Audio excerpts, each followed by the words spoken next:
വയനാട് ദുരന്തത്തിന്റെ പശ്ചാത്തലത്തിൽ മുഖ്യമന്ത്രിയുടെ ദുരിതാശ്വാസ നിധിക്കെതിരായ പ്രചാരണം നടത്തിയ ആൾ അറസ്റ്റിലായി. കായംകുളം പെരിങ്ങാല ധ്വനി വീട്ടിൽ അരുൺ എന്ന 40-കാരനാണ് അറസ്റ്റിലായത്. ദുരിതാശ്വാസ നിധിയിലേക്ക് സംഭാവന ചെയ്യണമെന്ന അഭ്യർത്ഥനയ്ക്കെതിരെ സമൂഹ മാധ്യമമായ ഫേസ്ബുക്ക് വഴി പ്രചാരണം നടത്തിയതിന്റെ പേരിലാണ് അറസ്റ്റിലായിരിക്കുന്നത്.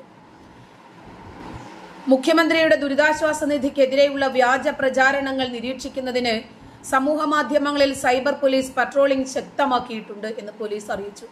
ഇത്തരത്തിൽ പോസ്റ്റുകൾ നിർമ്മിക്കുകയും ഷെയർ ചെയ്യുകയും ചെയ്യുന്നവർക്കെതിരെ നിയമ നടപടികൾ സ്വീകരിക്കുമെന്ന് പോലീസ് പറഞ്ഞു. കായംകുളം ഡിവൈഎസ്പി ബാബുക്കുട്ടന്റെ മേൽനോട്ടത്തിൽ CI അരുൺ ഷാ, അതുപോലെ പോലീസ് ഉദ്യോഗസ്ഥരായ ഫിറോസ്, അരുൺ എന്നിവർ ചേർന്നാണ് പ്രതിയെ കണ്ടെത്തിയത്.